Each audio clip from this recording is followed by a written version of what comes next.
Welcome. This is Jon Phelps with Biblical Truth in History and Prophecy, coming to you this beautiful day of the 23rd of July, 2008. Well, today we have with us a personal friend and an excellent author. He has written a most excellent book that I heartily recommend and encourage those of you to get his book. And this book is titled The Transformation of the Republic, and the origins of the religious hijacking of the American government, the truth behind the assassination of Abraham Lincoln. And it's in the second edition, and the author with us today is C.T. Wilcox. So, Chuck, I want to welcome you today, and thank you for coming on the broadcast. And I would love to talk with you about your book, and the Lincoln assassination, and whatever else you'd like to talk about. Sure. Well, thank you very much, Eric, and good afternoon to all your listeners. Well, Chuck, I've known you for a couple of years now, and I have your first edition, but you sent me the second edition, and it's just wonderful. You have lots of good pictures in there, lots of good old cartoons on the papacy and what they seek to do. You have the pictures of General Thomas Harris, Brigadier General Harris. Mm-hmm. And, well, tell me, to begin with, let's go into why you wrote the book. What led you to do this? What led me to do it was the fact that it has never been taught properly. I have cousins in the States. I haven't seen them in a long time, since the 1970s. But when we were kids and we got to talking, I was able to find out certain things, because our education system here is vastly different from the education system there, even at that time. And we got to talk. Again, where do you live now, Chuck? Just for the listeners? Right now, I live in Calgary, Alberta. At the time, I was living in southern Ontario, just outside of Toronto. And they would come up and visit, and we had a property up in about 4 hours drive north of Toronto. It was in the middle of the woods and that, and they would come up in the summertime, and we would, spend a few weeks together and that. But we would discuss geography and history and things like this, like things that just aren't taught. These are subjects that just weren't taught in the high schools in the States at that time. When I was talking like a delta-winged bomber, like the Vulcan bomber, which was brand new at that time anyway, that the Brits had just made. It was described as a delta-wing bomber, and they didn't even know what a delta was. And I said, well, like the delta of the Mississippi or the delta of the Nile, or they just blank stares. They said the only delta they knew was like Delta Airlines. Yeah, okay. That's typical American education. You dumb this down, yeah. Oh, yeah. But the history was just as bad. They weren't taught proper history, and anyway, I kind of stumbled upon a few things a few years later, and knowing that the U.S. people are not taught properly their own history, I felt compelled to do this. And it wasn't until recently that I was able to get a hold of a cache of documents from the Chiniki family. There's a gentleman in Elliott Lake right now that has possession of all that stuff, but he was looking to seek possession of it almost at the same time as I was trying to find out what was out there as well. And I got a hold of a Professor Lougheed at McGill University in Montreal, and he gave me the name of the gentleman that now has control of this material. But at that time, the relative, her name was Laura Lefebvre. She was like in her 80s and that. She was very sick, ready to go into a nursing home. I think she's since passed away. But I talked to her on 2 or 3 separate occasions, asking her if I could get the rights to publish much of the material that she had in her possession. And so we worked it out between the three of us, and I was able to do that. and then a lot of money spent researching things out of the U.S. archives in Washington and Library of Congress, on and on. Just a lot of different sources. It took a lot of time and money in that, but some of the compelling stuff was in the hands of the Chineke family, and I felt it just. This had to be out. Historians don't even know that this material exists. So for the sake of the listeners, who was Charles Chineke, and thus the significance of the Chineke family? Okay, Charles Chineke was a Roman Catholic priest who was transferred from Kamouraska, Quebec, to Illinois to establish a colony there, and he founded the town of St. Anne, Illinois. And that he was honored by the papacy and by the Quebec government and by the Canadian government for his work in temperance. During his lifetime, well, in his early life anyway, there was a big problem. Temperance being what now? Temperance? Yes. There is a lot of drinking going on. So he was called Charles Chineke was known as the Apostle of Temperance. Is that correct? That's right. Okay. That's right. And what he did when he was growing up, the ratio of bars to schools was something like 9-to-1, right? And he wanted to reverse that ratio, which he eventually did. And so that's why he was called the Apostle Temperance Temperance Apostle of Canada, right? So yeah, what he did, he established schools everywhere. And so Charles Chineke was basically a pretty honest priest, a pretty decent fellow, in wanting to do good and doing away with the rum trade and getting rid of the bars and so on in Canada, correct? Not necessarily. Well, I suppose getting rid of them, but more. He wanted more education than drinking, and there was an awful lot of that going on at the time. I don't know if at the time he wanted to completely eradicate the bars, probably, but he was more focused on establishing the schools more than anything else, I think, and making sure that drunkenness did not become such an institution in the area where he was living, anyway. But yeah, he was raised with the Bible.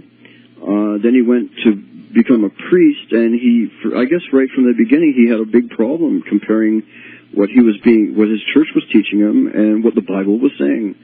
And things got so bad, I guess when he went to Chicago, he tried to make changes because all of the Irish priests were all hard drinking, and they were into a lot of immorality, and he tried to stop that in his own way.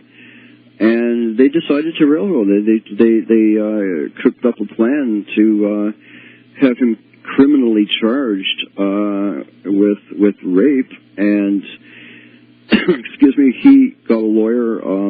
Abraham Lincoln actually defended him in one of the more remarkable court cases of Lincoln's legal profession. And it was through that court case that they became very close friends. And Charles Chineke eventually left the church. He just got so disgusted. But at the same time, he kept up his friendship with Abraham Lincoln. And when Mr. Lincoln went to become president, would stay in contact with him, going to Washington at least once during each year of his administration. He'd kind of hang around for a couple of weeks. And filling Lincoln in on what was going on, what the church was doing in order to try to destroy everything that the U.S. was founded on, like separation of church and state, freedom of religion, freedom of conscience, freedom of association, all these freedoms that the United States was founded on. Rome wanted to completely overturn. They wanted to set up basically an autocracy based on the Catholic autocracies of Europe. They wanted to bring the United States back under monarchical rule. If I might add here, when Lincoln had successfully defended Chineke and the priest had fled town, after Lincoln was thundering against the papacy and what Bishop O'Regan sought to do against Chinnicky, Chinnicky was found crying after the trial, and Lincoln went up to Chinnicky and asked him, Father Chinnicky, what's the problem? Your enemies have fled. The jury has found you not guilty. Why do you weep? And Chinnicky said, I don't weep for myself, Mr. Lincoln. I weep for you. Because there was no less than 11 Jesuits in that courtroom that had the sentence of death on their faces. And Lincoln thought a few minutes and he said, well, the price will be $50 for defense. And he says, remember that I know that the Jesuits never forget nor forsake.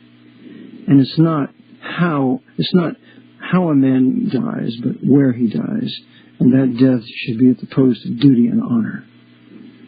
So this tremendously endeared Charles Chinnicky to Lincoln. And as you mentioned, Chinnicky would go yearly to visit Lincoln when he was president and warn him of the priests' conspiracy to assassinate him someday. Yeah. Well, he said, they will kill you. And let me tell you this, if I were in their place and they were in mine, it would be my sole sworn duty to take your life myself or find a man to do it. Mm-hmm. And that's exactly what happened. But, I mean, some of these sworn statements, though, that I was able to get, like they're blunt. One was from Reverend Conwell, and these are sworn statements from priests that were in Minnesota, in the middle of nowhere, Minnesota. There was no rail, no telegraph for like 80 or 100 miles. And they were talking about Lincoln's assassination hours, I guess, when these two priests rolled in to St. Cloud, Minnesota, and St. Joseph, Minnesota, hours before it actually happened in Washington. And one of the sworn statements says that they were talking about it on the Wednesday previous to the Friday of the assassination. This is like several days ahead of time. So the question then becomes, well, how on earth would they know, to the point that they're bragging about it, by the way, because they were so sure that this was going to come down that they couldn't help but brag about it days before it actually happened. Well, their international system of espionage via the confessional and their special ways of communication, either by the telegraph or Pony Express or other priests, because they were building their network out into the Midwest at this time. Pierre de Smet was the most powerful Jesuit in the Midwest, and he had a host of connections from the Masons to the Mormons to whatever, and so it would be very easy for them to be informed of it a week ahead of time, and thus proving the Rome's papal conspiracy in the assassination of Lincoln. Right. But and the thing was that, like, historians have no idea that these sworn statements even exist. But I thought, well, this has to be brought out. Wonderful. So let me get this right.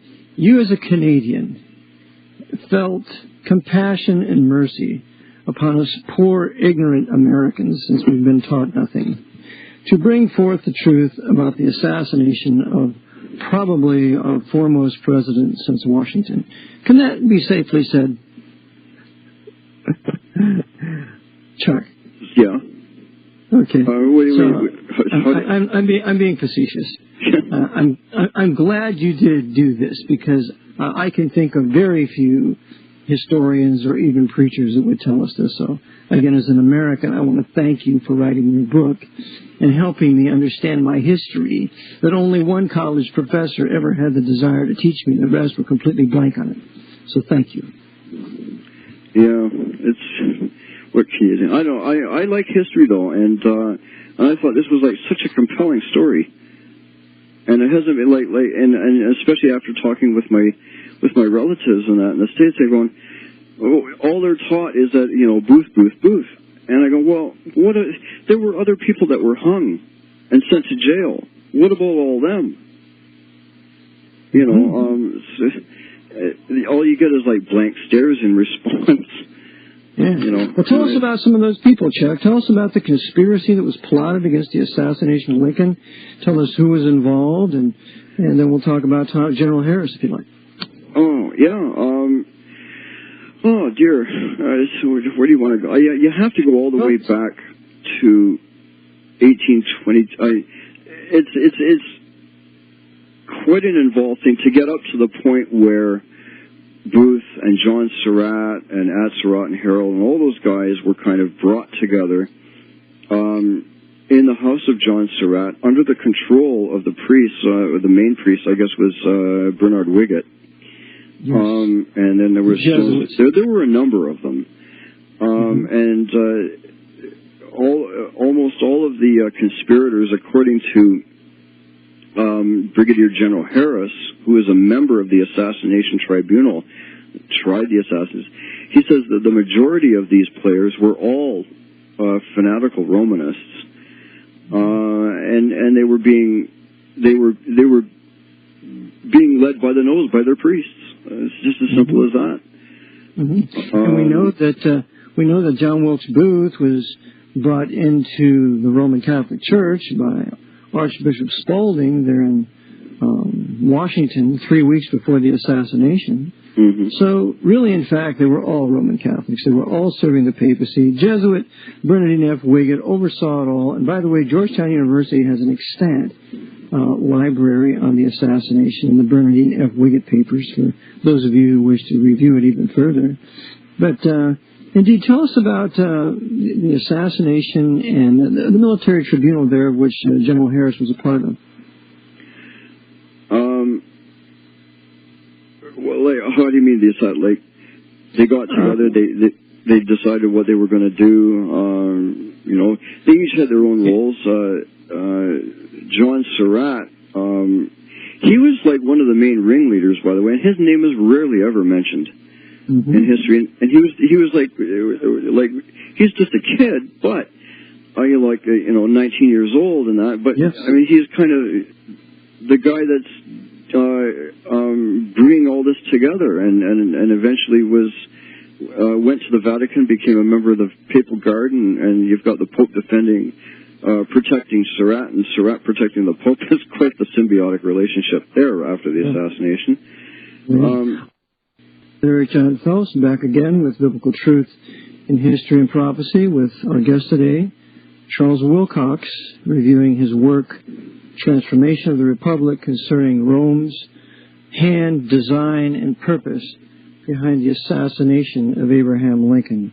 A secret that's been kept from us, the American people, through academia, through our public schools, because there can be nothing detrimental ever said about the papacy. Okay, Chuck, I'd like you now to go into what happened to Surratt after the assassination. I know he was calling time outside Ford's Theater, but can you trace his steps and where he went and ultimately what happened to him, please? Yeah, sure. Before I do that, though, may I give my website? Oh, yes, please. Okay, it's ctwilcox.com. That's Wilcox. And I've got a bunch of very interesting stuff on there. A couple of books that Samuel Morse had written, and just a lot of things that will bring things into a modern-day perspective as well. But you can also, there's a link there for Lulu, and you can order the book through there if you set up an account with Lulu. Or you can just send payment to a P.O. box that I have at the bottom of the homepage. That's ctwilcox.com. Okay, John Surratt. After the assassination. Do you have a phone number, Charles, if people might want to call you, or do you rather not presently, no. Okay. I'm sorry, I don't. But they can email me, cwilcox@telus.net. That's TELUS.net. Okay, very good. Okay. Okay, please continue.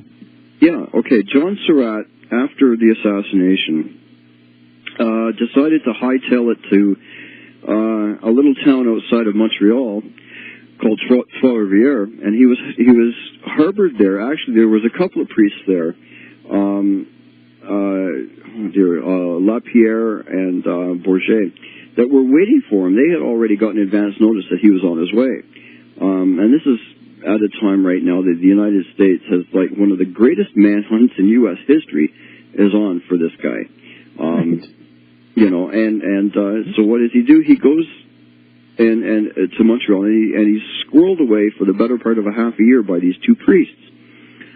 And then from there, he's kind of in disguise. He's put on a ship to Liverpool, and he's sent to Liverpool to kind of a Roman Catholic clearinghouse, I guess. It's a place where all the priests of Europe and that, when they were coming through over to this side of the ocean, would come through this one place in Liverpool, and vice versa, right? So it was a way station, as it were. So Surratt kind of sat there for a while, got money sent to him to finance his way to Italy. When he gets to Italy, he becomes a member of the Papal Zoology, like the Papal Guards, under the name of John Watson. And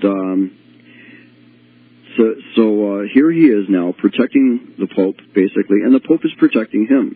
The Pope knowing full well that, you know, the United States is just livid and wanting to get this guy back, right? But there's no extradition treaty. Right. So, and that's typical of a popish assassination, that the assassins are taken out of the country and sent to a place where there's no extradition. We see the very same thing happening with the Kennedy assassination. Please continue. Sure. So now it's getting to the point where the church is thinking, well, if we don't do something to kind of placate the United States government, then we're going to lose a lot of like church property in that, and we can't have that. So what we're going to do is say, okay, we're going to offer him up to you, right? But under one condition, that he does not face capital punishment. And so the United States said, fine, okay, we'll accept that, right? So what happens next is they stage an escape for the guy. And all of the diplomatic correspondence that I was able to get from the period it was in the U.S. archives and that is just this great big soap opera of how John Surratt escaped, and Rome says, well, he escaped. Too bad, so sad. There's nothing we can do about it now, right? And he was given advance warning, and he was helped basically to escape. So the United States, through one of their contacts in Rome, a guy that says, well, I've seen what's going on, and I don't want to have any part of it anymore. I want to kind of turn state's evidence and help you guys out, right? They find out that John Surratt is now working his way to Alexandria, Egypt. So the U.S. government gets a hold of a gunboat called the Sotara that's kind of kicking around the Mediterranean, and they send this boat down to Alexandria to meet up with the ship that Surratt is on under the name of John Watson. And they get there like a day before, and they're waiting for him. And here he is coming down the gangplank, and the federal official says, excuse me, but I believe you're John Surratt. And he said, oh, no, my name's John Watson. He said, well, no, I don't think so. So they arrested him, and they brought him back to face trial, and they had a trial Let me just interrupt one thing here, Chuck. The gentleman who told as to the location of Watson was Louis Welshman, correct? Louis Weichmann? Louis Weichmann, excuse me, Weichmann. Yes. Actually, well, Weichmann was a friend of Surratt's, right? So there was that, yeah. But there was another guy who was a member of the Zouaves at the same time, and I can't recall his name offhand. But his life was in danger because he had spoken to the U.S. government about it. And, yes, he nearly wrecked Weichmann's life. Oh, here it is. Henri Sainte-Marie was the name of the person in Rome. He was a member of the Vatican Guard as well, and he said he wanted to help the United States out. And when his name was brought up, over in Europe, all of a sudden Henri Sainte-Marie is now persona non grata, and people are trying to kill him, for saying that John Watson is actually John Surratt. So he was given protection by the U.S. government and brought back to testify against Surratt when Surratt came when the trial took place. And one more thing. Did not President Johnson, that Freemason, whose daughter was educated by priests in a convent, did he not remove the bounty on Surratt? He did. And so here we have high-level Freemasonry working with the Jesuits to keep Surratt from being arrested. Mm-hmm. Okay. Yeah, quite the episode. And I think it took a congressional, like an act of Congress to overturn that and get on the ball back again, So anyway, he's brought back to face trial. But where do they have the trial? In Georgetown. Right. So as soon as they get him back to Georgetown, which is like Jesuit Central, right? Right, Jesuit Central with Georgetown Jesuit University, the capital of America. Yeah. So they're able, from there, they said, well, we're going to have like a civil trial, a civil criminal trial. But with the difference between what happened with the original Lincoln conspirators and that, they came in front of a military tribunal. Now, the Catholic Church was livid over that because they could not influence a military tribunal. However, they could influence a civil criminal proceeding, right? They could do that in a number of ways. One of the ways they tried was by messing with the jury pool. And they would try to make sure that they had enough Romanists stacked on the jury so that they could play to religious prejudices. And one of the first things that Surratt's lawyers, Bradley, do is they play the religious card and then try to say, well, it's religious discrimination and all this stuff, which is like completely out to lunch. The bottom line throughout that entire trial was that he got off on a hung jury. The jury could not agree because it had been tweaked by the church. So you've got a hung jury, and so they tried to bring him back for trial a second time. And there was a hung jury a second time as well because the jury could not agree on a guilty verdict. And then he was let go, and he lived to a ripe old age, and ripe old age of 72. He died in 1916 as an auditor of a Boston Steamship Corporation. And when that spiritual bastard had his funeral, he was given a high requiem mass, which are usually only given to priests or for someone who has greatly benefited and served the Pope of Rome. Right. Yeah. Right. It's quite the piece of history there. But yeah, I mean, it's like the Vatican. I mean, they were playing both sides of the fence though during the entire Civil War. They had openly acknowledged the legitimacy of the Confederacy, and when that happened, right after Gettysburg, the 72% of the Irish contingent in the Union Army bolted. They defected to the ranks of the South. 72%, 140 some odd thousand Irish Catholics decided to defect from the ranks of the Union Army to help out the Confederacy. When that letter by the Pope was published in all of the newspapers. That was in September, I believe, of 1863, wasn't it? September? Yeah, somewhere around there. Okay, it was after Gettysburg, and I want to make a few comments here. Number one, the Vatican wanted to destroy the white Anglo-Saxon Protestant South. Remember, all the Irish Catholics were primarily settled in the north, in the northern cities, because the Irish Catholics hated the blacks, and they didn't want anything to do with them. So they were primarily settled in the northern cities, thus thereby dividing the country geographically, being more Protestant, being more Catholic in the north than in the south.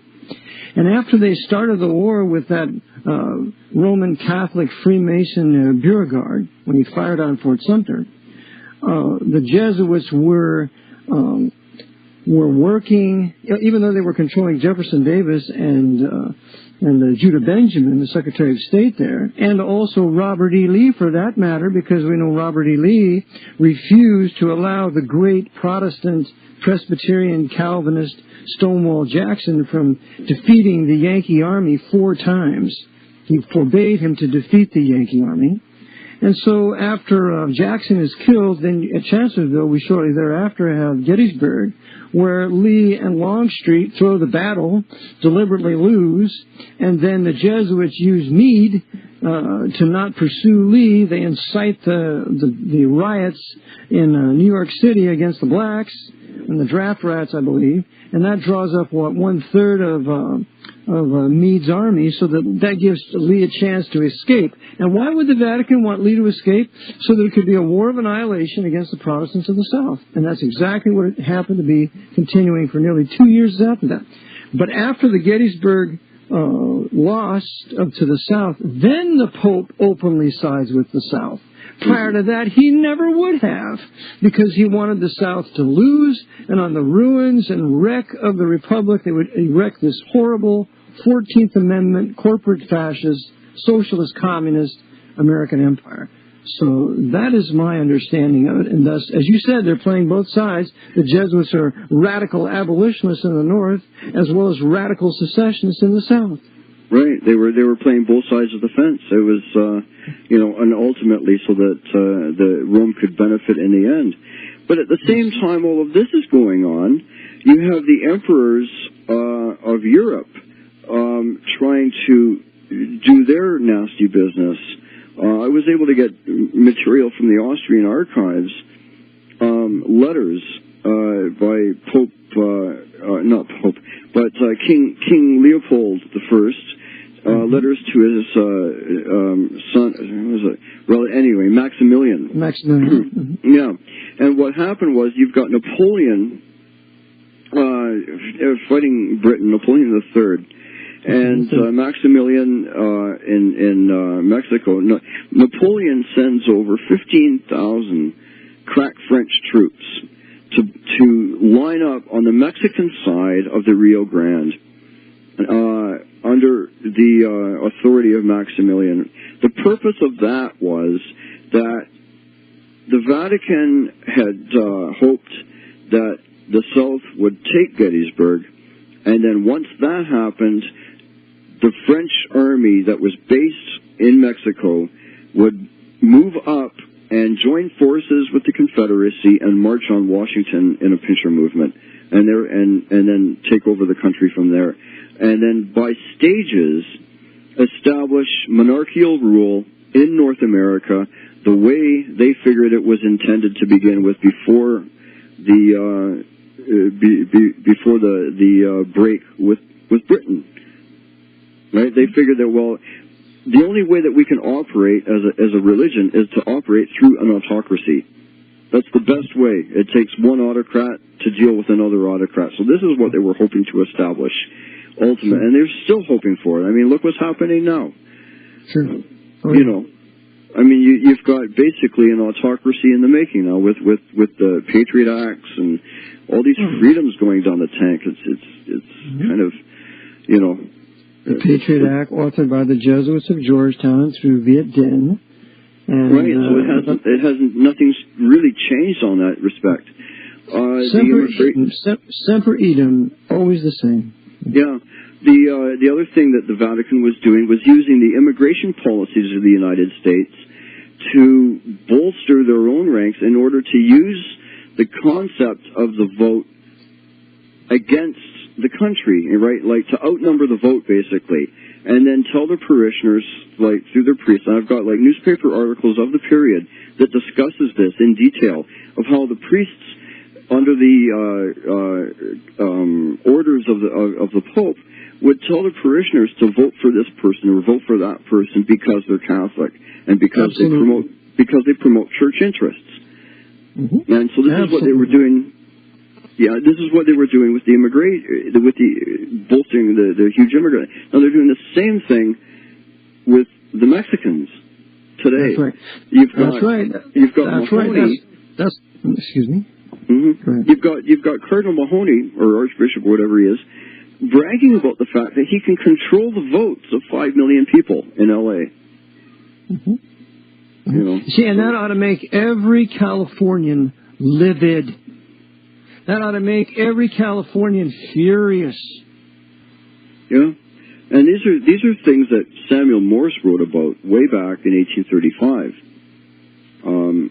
He wrote 2 books, actually. One is called Foreign Conspiracy Against the Liberties of the United States, and then there was another book that I didn't know existed until just recently, called oh dear, I've got it up on my website on the Sam Morse page. Oh dear, I can't remember, but it discusses the immigration situation and how it's being used by the church to destroy the liberties of the U.S. So the things that he talked about then in 1835 are happening right now. I thought, my God, it's like nothing's changed. You know, and these are the actual books that were scanned and then turned into PDF. And they're up there for free.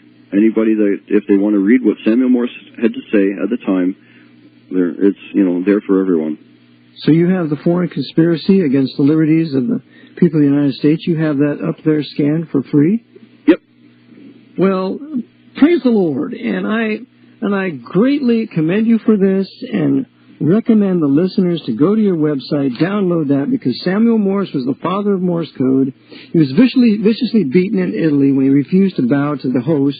And this is a masterpiece work. It shows the power of the Jesuits, their designs, the Loophole Foundation, and a host of other things.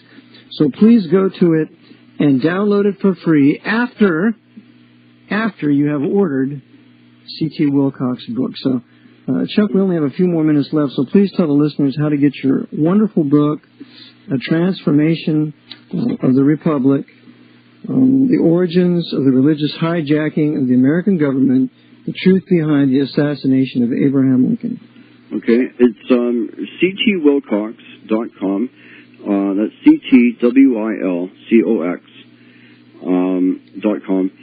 And there's a link there for Lulu. You have to, if you want to order the book from Lulu, you have to set up an account with them, and then you can buy it there. There's 2 versions. There's the original paperback version, which is about 370 some odd pages, and then there's a new second edition hardcover, 660 pages. And then on the website as well, I've got Imminent Dangers Against the Free Institutions of the United States. That's the second book that Samuel Morse wrote, by the way. I have period cartoons, a lot of current events, articles, various other things up there that make a good, like a research tool if you want to research further about what's going on in this day and age. Anyway, I keep adding to it periodically. So. Okay, well, Chuck, it's been a pleasure to have you on today, and I want to invite you back anytime you want to come back.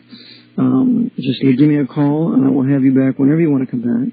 And it's very informative. You've done a wonderful job. You've done a great job on thoroughly going through the assassination of Lincoln, and it's my prayer that the listeners would realize that they have not only assassinated Kennedy, but they've assassinated Lincoln and a few others, to the end that we might resist not only the spiritual power of the Pope, but also his temple power. So, Chuck, thank you for coming on the broadcast today. Well, thank you for having me. Okay. Well, this is Brother Eric Jon Phelps of Biblical Truth in History and Prophecy, coming to you today with C.T. Wilcox, reviewing his great work, The Transformation of the Republic, full of great pictures. And I don't know how you folks feel, but I love a book with pictures. That just makes it come alive. And so I heartily recommend it. Please purchase it. Keep it in your library as a resource work to teach your family, your children, your grandchildren, your parents, your grandparents. Spread this information because it's true and it's founded in right history that is now free for the taking and reading.